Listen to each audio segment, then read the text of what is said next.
सुप्रभात बच्चों।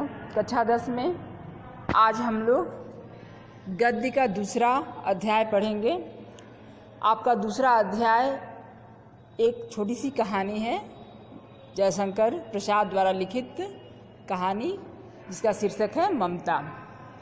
तो सबसे पहले बच्चों आप लोग जयशंकर प्रसाद के बारे में थोड़ी जानकारी आप लोग देखिए। जयशंकर प्रसाद का जन्म काशी के प्रसिद्ध वैश्य परिवार में सन 1889 ईस्वी में हुआ था। इनके पिता का नाम देवी प्रसाद था और ये स्वयं बहुत बड़े साहित्य प्रेमी थे। तो जन्म के साथ ही जयशंकर प्रसाद को एक परिवार में ही एक साहित्यिक वातावरण प्राप्त हुआ। प्रसाद जी ने 9 वर्ष की आयु में ही एक कविता की रचना की, जिसे पढ़कर इनके पिता ने इन्हें महान कवि बनने का आशीर्वाद दिया था। देखिए, जयशंकर प्रसाद अल्पायु थे, बहुत कम उम्र में इनकी मृत्यु हो गई थी, लेकिन इसी कम अवस्था में ही इन्होंने हिंदी साहित्य के क्षेत्र में अतुलनीय कार्य किया है। इनके जो भी इनके द्वारा साहित्य लिखा गया है वह हमेशा हिंदी साहित्य में अमर रहेगा। प्रसाद जी बहुमुखी प्रतिभा के धनी थे। ये महान कवि, सफल नाटककार, उपन्यासकार, कुशल कहानीकार और श्रेष्ठ निबंधकार थे। इनकी कुछ प्रमुख कृतियाँ निम्नलिखित हैं। नाटक, इनके द्वारा जो नाटक लिखे गए हैं उनमें प्रमुख हैं चंद्रगुप्त, स्कंदगुप्त, अजातशत्रु, ध्रुव स्वामिनी, विशाख, राजश्री, कामना, जन्मेजय का नाग यज्ञ, करुणालय और एक घूंट, जो कि इनका एकांकी संग्रह माना जाता है। इनके कहानी संग्रहों में है प्रतिध्वनि, छाया, इंद्रजाल, आकाशदीप इत्यादि। इनके प्रमुख काव्यों में है कामायनी, जो एक महाकाव्य है, आधुनिक युग में लिखा गया, ये बहुत ही प्रसिद्ध महाकाव्य है। और इसके अतिरिक्त झरना, लहर, आंसू आदि इनके प्रसिद्ध काव्य ग्रंथ हैं। इनके द्वारा लिखित उपन्यासों में कंकाल, तितली और इरावती, इन्होंने कुल 3 ही उपन्यास लिखे हैं, जिसमें कि कंकाल, तितली पूर्ण है और इनका उपन्यास इरावती अपूर्ण उपन्यास है। निबंध के क्षेत्र में इनके द्वारा लिखा गया काव्य कला और अन्य निबंध संग्रह उल्लेखनीय है। प्रसाद जी की भाषा शुद्ध, सरस, साहित्यिक एवं संस्कृतनिष्ठ खड़ी बोली है। तो इनके द्वारा लिखित कहानी ममता आपके गद्य संग्रह में है। तो बच्चों आज हम लोग ममता कहानी को पढ़ेंगे। देखिए, ममता शीर्षक कहानी में प्रसाद जी ने भारतीय नारी के आदर्शों को स्थापित करते हुए उसकी बेबसी एवं दयनीय स्थिति का सुंदर चित्र उपस्थित किया है।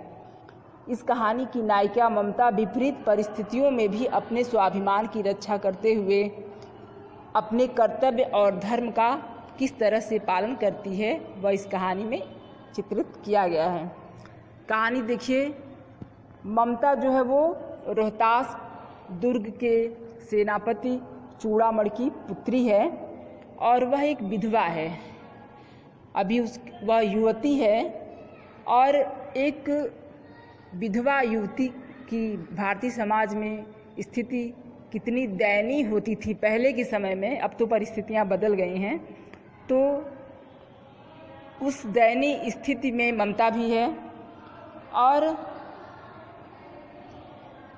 उस समय जिस समय की ये कहानी है, उस समय भारतवर्ष में मुगलों के आक्रमण हो रहे थे।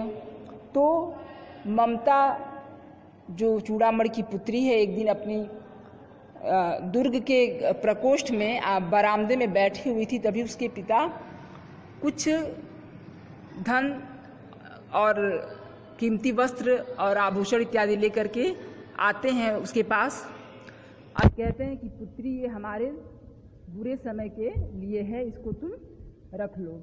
ममता समझ आती है कि निश्चित रूप से मेरे पिता ने किसी से ये घूस के रूप में लिया है और वह उन चीज़ों को लेने से मना कर देती है। वह कहती है कि क्या इस संसार में ब्राह्मण को कोई 2 मुट्ठी अन्न देने वाला नहीं होगा? मुझे ये चीज़ें स्वीकार नहीं हैं। चूड़ामणि को समझाते हैं कि भविष्य में यदि मैं नहीं रहूँगा तो तुम्हारे काम आएगी, लेकिन चूड़ामणि की बातों को वो स्वीकार नहीं करती है और इसके बाद इस कहानी में होता यह है कि चूड़ामणि ये आक्रमणकारियों के द्वारा मार दिए जाते हैं और ममता एक जंगल में चली जाती है। वह जंगल में छिप करके रहने लगती है। कुछ समय बीत जाता है तो कुछ समय के उपरांत वह जिस कुटिया में रहती है उस कुटिया के सामने रात के समय कुछ घुड़सवार आकर के रुकते हैं, जिसमें से एक मुगल सेनापति भी है जो कि उस कुटिया में आश्रय चाहता है। ममता के कुटिया के पास एक सैनिक आता है और कहता है कि मुझे रात भर यहाँ आश्रय चाहिए। ममता डर जाती है, लेकिन फिर उसको लगता है कि अतिथि हमारे लिए देव के समान हैं, तो वह उस व्यक्ति को अपनी कुटिया में आश्रय देती है और स्वयं कहीं झाड़ी में जाकर के छिप जाती है। जब सुबह होती है तो उस कुटिया से वह सैनिक, जो कि उस सैनिकों के समूह का सेनापति रहता है, निकल करके आता है और उसकी विजय ध्वनि होती है। फिर वह जो जिसने कुटिया में निवास किया वह सैनिक अपने अन्य सैनिकों से कहता है कि इस कुटिया में रहने वाली महिला कहाँ गई, मैं उसको धन्यवाद कहना चाहता हूँ, उसने मुझे रात में यहाँ आश्रय दिया। लेकिन सभी सैनिक ढूंढते हैं, ममता कहीं दिखती नहीं, फिर वो वहाँ से चले जाते हैं। इस घटना को बहुत दिन बीत जाते हैं और अब युवा ममता एक वृद्धा स्त्री बन जाती है। एक दिन वह बीमार रहती है। जब उसके जीवन का अंतिम क्षण रहता है, वह बहुत बीमार रहती है, तभी फिर से कुछ सैनिक उसकी कुटिया के सामने आते हैं और कहते हैं कि आपस में बात करते हुए कहते हैं कि उस बुढ़िया की कुटिया कहाँ है, वहाँ हमारे सम्राट महल बनवाना चाहते हैं, क्योंकि उस कुटिया में उन्होंने एक रात गुजारी थी, उनको वहाँ आश्रय मिला हुआ था। तो अंतिम क्षण में पूरे जीवन ममता इसी डर में लगी रहती, उसको डर ये बना रहता है कि कहीं कोई मेरी इस कुटिया को आकर के तोड़ न दे। और अंतिम क्षण में वह ये बात सुनती है, उसके प्राण पखेरु उड़ जाते हैं और फिर वहाँ सातों देशों के नरेश हुमायूं, जिसने कि उस कुटिया में विश्राम किया था, वहाँ एक गगनचुंबी मंदिर बनवा दिया जाता है। तो बच्चों, एक छोटी सी कहानी है ममता, जिसमें एक विधवा स्त्री की मनोव्यथा का चित्रण किया गया है। उसकी दैनिक स्थिति, इसके साथ ही वह किस तरीके से अपने कर्तव्यों का निर्वाह करती है, वह या आतताइयों के द्वारा ही उसका जीवन और भी ज़्यादा बुरा हो जाता है। उसके पिता की मृत्यु हो जाती है, वह जंगल में जाकर के अकेले जीवन यापन करती है। लेकिन इसके बावजूद जब उसके सामने सैनिक के रूप में हुमायूं आता है, तो वह उसको अपनी कुटिया में आश्रय देती है और अपने कर्तव्य का वो निर्वाह करती है। तो ये बहुत अच्छी छोटी सी कहानी है। आप सभी बच्चे जिनके पास किताबें होंगी इस कहानी को पढ़िएगा और इस कहानी इस पाठ में जो भी इस कहानी से संबंधित अनुच्छेद हैं उसको हम अगली कक्षा में आपको पढ़ाएंगे।